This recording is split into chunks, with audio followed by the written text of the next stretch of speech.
If you were to go to your physician today and say, "I am suffering with insomnia," and break out with perspiration in the night and can't seem to get any rest, he very well might ask you, how is it that you are thinking, in order to find the nature of your inner conflicts?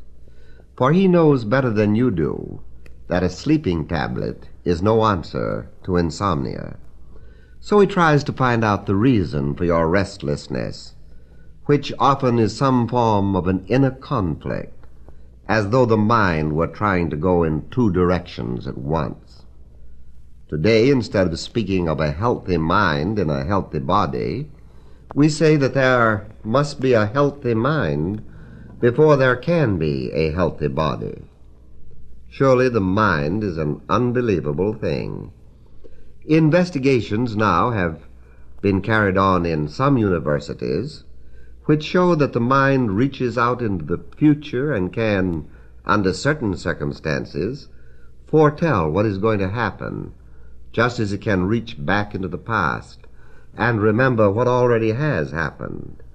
And the very latest discoveries are collecting much material which leads us to suppose that the mind is not confined to the body at all, but in many respects is entirely independent of it. I have no doubt that these new discoveries will lead us to a complete acceptance of immortality, because they are proving that the mind is not dependent on the body. And I think it is wonderful that these investigations are being carried out independently of any of our religious beliefs or dogmatic convictions. They are being conducted in a scientific manner. The evidence that is piling up will someday completely change the whole outlook of the world on life and on the soul and on immortality. We shall come to understand that we are immortal beings right now. It will show us that all people are immortal, not just some, and this is exactly as it ought to be, for heaven can have no favorites, and God cannot like one person above another. I believe it will be shown, and with equal certainty, that our success or failure in life, whether we are happy or unhappy, prosperous or impoverished, is largely due to our mental attitudes, our faith, and our fear. There is another thing that seems equally true, and I'm sure it would seem true to you. Every man has a direct inlet somewhere to the mind of God. If so, then, why shouldn't we become an outlet to the mind of God? Why shouldn't the mind of God flow through us and through our actions?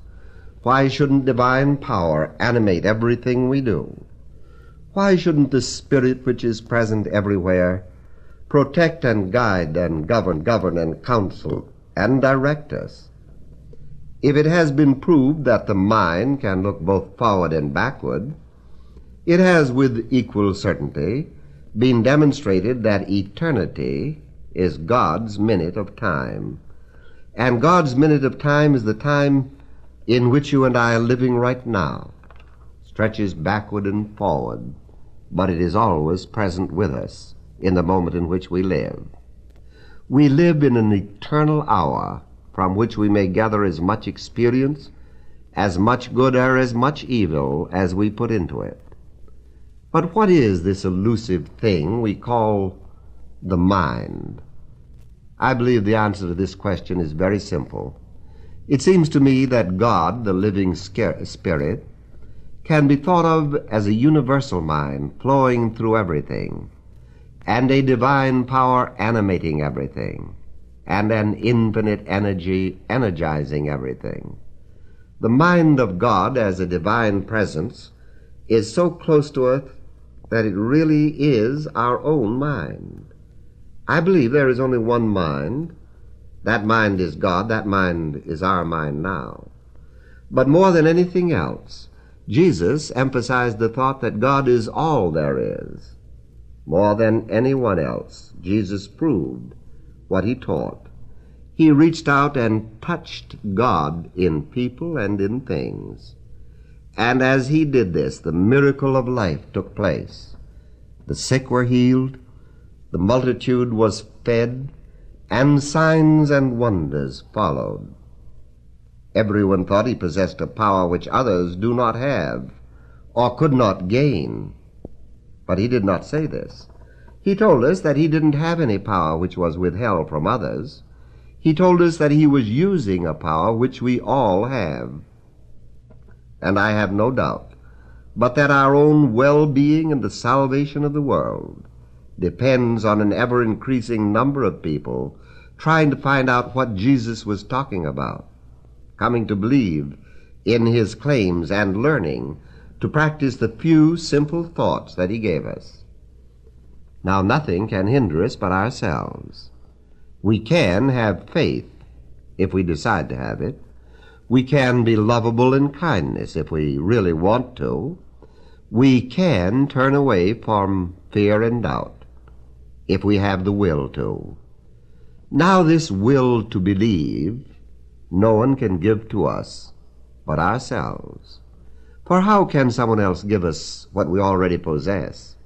The gift of life was made before ever we were born into this world. It came with us. It has been waiting through all our years of doubt and waiting on our acceptance. Let us take this out of the realm of mere theory or some beautiful sentiment that sounds good but really produces no results. We want to know with certainty that there is a place within us where we may dwell under the shadow of the Almighty.